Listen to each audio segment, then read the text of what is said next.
ખાતે વિજયભાઈ રૂપાણી પહોંચી ચૂક્યા છે। કાંકરેજ ખાતે તેઓ પહોંચ્યા છે। તમામ અસરગ્રસ્ત વિસ્તારની મુલાકાત કરશે। મૃતકના પરિવારજનોને ₹6-6 લાખની સહાયની જાહેરાત કરાઈ છે। આફતમાંથી બહાર આવવા પૂરા પ્રયત્નો કરાશે તેવું સીએમએ જણાવ્યું છે। મુખ્યમંત્રી થરાના ખારિયા ગામની મુલાકાતે પહોંચી ચૂક્યા છે। લોકોની ભીડ જામી છે તેમને જોવા માટે વિજયભાઈ રૂપાણી હાલ તો રાહત બચાવ કામગીરી અંગે પણ માર્ગદર્શન આપતા રહે છે। તમામ જે સ્થિતિ છે તેની સમીક્ષા કરાશે। અસરગ્રસ્ત વિસ્તારો છે તેની મુલાકાત સીએમ લેવાના છે। તો 6-6 લાખના ચેકનું વિતરણ પણ કરાયું છે। આપને જણાવી દે કે બનાસકાંઠામાં જે રીતે આકાશી આફત આવી પડી હતી ત્યારબાદ જ્યાં જુઓ ત્યાં તબાહીના જ દ્રશ્યો જોવા મળ્યા હતા। ત્યારબાદ એક બાદ એક નેતાઓ આવી રહ્યા છે। પ્રધાનમંત્રી પણ હવાઈ નિરીક્ષણ કરી ચૂક્યા છે। તો આજે સીએમ વિજયભાઈ રૂપાણી પણ બનાસકાંઠા આવી પહોંચ્યા છે। કાંકરેજ ખાતે મુખ્યમંત્રી વિજયભાઈ રૂપાણી ઉપસ્થિત છે। મૃતકોના પરિવારજનોને ₹6 લાખના ચેકની વિતરણ પણ કરાયું છે। આફતમાંથી બહાર આવવા માટેના અનેક પ્રયત્નો થઈ રહ્યા છે। લોકો જે રીતે નિસહાય બન્યા છે તેમને સહાયતા આપવામાં આવી રહી છે। જે રીતે વરસાદે વિનાશ વેર્યો હતો ત્યારે હવે આફતમાંથી બહાર આવવા માટેના શક્ય એટલા તમામ પ્રયત્નો થઈ રહ્યા છે। તો હાલ તો અસરગ્રસ્ત વિસ્તારોની મુલાકાત લેવાના છે વિજયભાઈ રૂપાણી। સાથે જ લોકોને સહાયતા પણ આપવામાં આવી રહી છે। સીએમ રૂપાણી બનાસકાંઠાની મુલાકાતે આવી પહોંચ્યા છે। ધાનેરામાં થયેલા નુકસાન અંગે તેમણે સમીક્ષા પણ કરી છે। એપીએમસીમાં વેપારીઓ અને સ્થાનિક નેતાઓને પણ તેઓ મળવાના છે।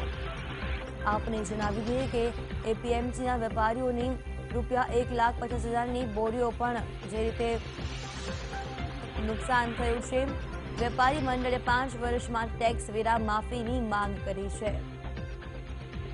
તો જે રીતે વેપારીઓ હવે સહાયતાની માંગ કરી રહ્યા છે। ધાનેરા એપીએમસી માટે ખાસ પેકેજ જાહેર કરવાની પણ માંગણી તેમણે કરાઈ છે। આગામી 5 દિવસ સીએમ બનાસકાંઠામાં રોકાવાના છે। જિલ્લાના પૂર પીડિતો સાથે પણ સીએમ મુલાકાત કરવાના છે। 5 દિવસ તેઓ બનાસકાંઠામાં રહેશે અને સમગ્ર પરિસ્થિતિ છે તેની સમીક્ષા કરશે। આ ઉપરાંત જે પણ મૃતક છે તેના પરિવારને 6 લાખના ચેકનું વિતરણ કરાયું છે। એપીએમસીમાં વેપારીઓ અને સ્થાનિક લોકોએ પણ જે માંગ કરી છે આપને જણાવી દઈએ કે બોરીઓનો પણ જે રીતે નાશ થયો છે। વરસાદી પાણી ભરાતા તમામ અનાજને પણ નુકસાન થયું હતું। વેપારી મંડળે 5 વર્ષ માટે ટેક્સ વેરા માફીની માંગ કરી છે। આપને જણાવી દઈએ કે જે રીતે ધાનેરા એપીએમસી માટે ખાસ પેકેજ જાહેર કરવાની માંગણી થઈ રહી છે ત્યારે સીએમ સમગ્ર પરિસ્થિતિની સમીક્ષા કરશે અને સહાયતાની પણ જાહેરાત કરાઈ છે। શક્ય એટલી તમામ મદદ કરવાની જાહેરાત સીએમ વિજય રૂપાણીએ કરી છે। પૂર પીડિતના પરિવારજનોને પણ તેઓ મળવાના છે। આજ મામલે નરેન્દ્ર રાઠોડ જોડાઈ ગયા છે ફોન લાઈન પર। નરેન્દ્ર, જે રીતે બનાસકાંઠા ખાતે સીએમ આવી પહોંચ્યા છે, હાલ શું ગતિવિધિ જોવા મળી રહી છે? જી, બનાસકાંઠાના વિવિધ વિસ્તારોમાં તેઓ 5 દિવસ માટે રોકાણ, બનાસકાંઠા અને પાટણ જે પૂરગ્રસ્ત વિસ્તાર છે તે 5 દિવસમાં તેઓ રોકાણ કરનાર છે અને એને લીધે અત્યારે તેઓ ધાનેરા પહોંચ્યા છે। સવારમાં અન્ય એક સ્થળ પર ગયા હતા અને ત્યારબાદ અહીંયા અત્યારે તેઓ ધાનેરા પહોંચેલા છે। ધાનેરા એપીએમસી આ સિવાય જે ધાનેરામાં સૌથી વધારે ખાણા ખરાબી થઈ છે ત્યારે એ તમામ જગ્યાઓની મુલાકાત તેમને લીધી છે। સ્થાનિક જે અધિકારીઓ છે તેમની સાથે સમીક્ષા બેઠક અત્યારે ચાલુ થઈ ચૂકી છે।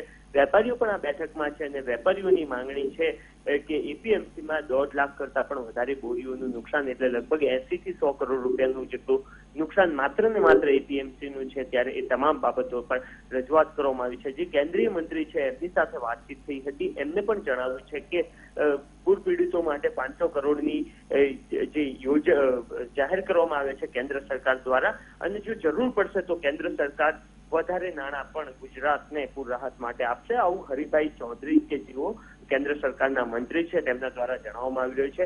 ઉલ્લેખનીય છે કે મુખ્યમંત્રી દ્વારા જણાવી દેવામાં આવ્યું છે કે આગામી 5 દિવસ માટે તેઓ અહીંયા બનાસકાંઠા અને પાટણનો જે પૂરગ્રસ્ત વિસ્તાર છે ત્યાં રહેશે અને ત્યાંથી જ તેઓ સમીક્ષા બેઠકો લેશે અને જલ્દીથી જલ્દી સ્થિતિ સમગ્ર જે છે તે સામાન્ય બને એ માટેના પ્રયાસો કરવામાં આવશે.